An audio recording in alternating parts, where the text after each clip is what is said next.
Hi, it's Connie Erickson. Welcome to another Live at 5. And I've talked a lot over the past, year and a half about how to talk to your partner, how to express yourself, how to communicate your feelings and wants while still being non-blameful and respectful. But what if your partner is the one who's laying into you about something? What do you do then? The next few live videos, including this one, are about just that. Much of today's content comes from the book Feeling Good by David Burns. It's a classic book dedicated to helping people treat their own depression with cognitive therapy. So, you're the one under fire. Your partner's laying into you. You're mad. You feel unfairly attacked. And what about your feelings, your point of view? Besides, your partner has it all wrong. That's not even how it happened. What do you do?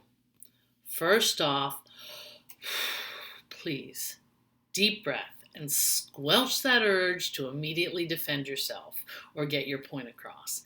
This is hard, but this is ultimately about being effective. So again, deep breath. You'll thank me later.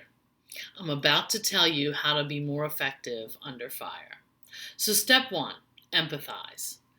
You're basically asking your partner to continue expressing themselves. Crazy, I know, it's the opposite of what you probably want to do, but this goes a long way in diffusing the attacker. Here's an example. Your partner's yelling at you about housework, and you say, "So you're feeling that you do all the housework, is that right? You're saying that I don't care about you and I take you for granted. Is that how you're feeling?" Remember, you're just reflecting their words back to them so that you're sure they understand that you understand what they mean. They're sure that you understand what they mean. Okay, so you're not correcting them, you're not contradicting them, and you might not even be agreeing with them. So don't forget to watch your tone. You don't want to come off as sarcastic because that really isn't helpful. Anyway, next, you're still in step 1. You're empathizing. Ask for clarification. What do you mean? What makes you feel that way? Ask for specifics.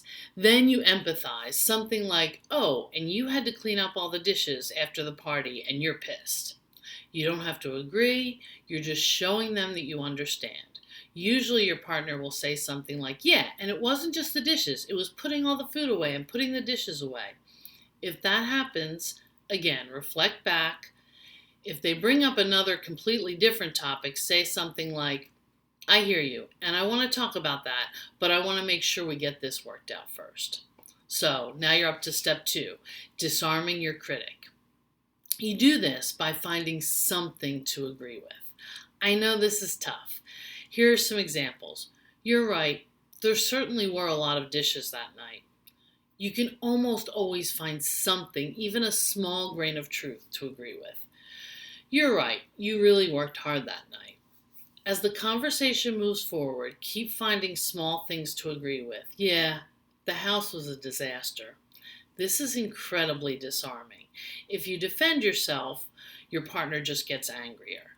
It's a fact. We've all been there. And same thing if you dispute your partner. So the more things you can find to agree with, the more your partner becomes calmer. He or she will lose steam. And then you can move on to step 3, which is feedback and negotiation. So this is when you get your point across and develop a plan for the future.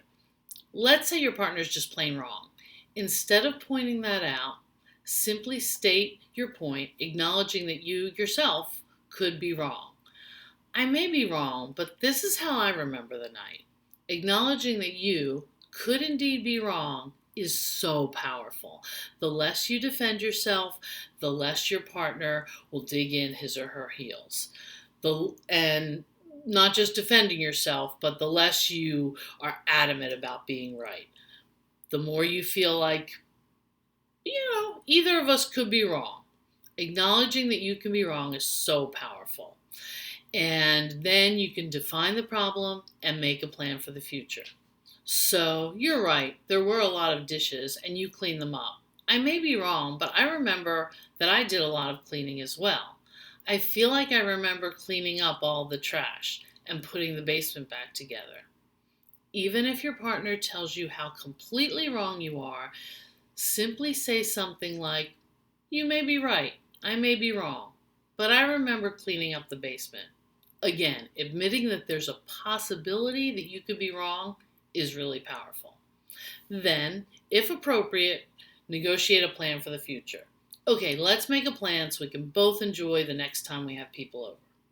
Let's make a plan for prep and cleanup. So try this out. Empathize, disarm, and give feedback and negotiate. You can use this anytime you're under fire, not just with your partner. It works great with a boss too. Let me know how it works out. It takes practice, so keep trying. The results may surprise you. Next week, what to do in between fights so that you can be more effective the next time you fight.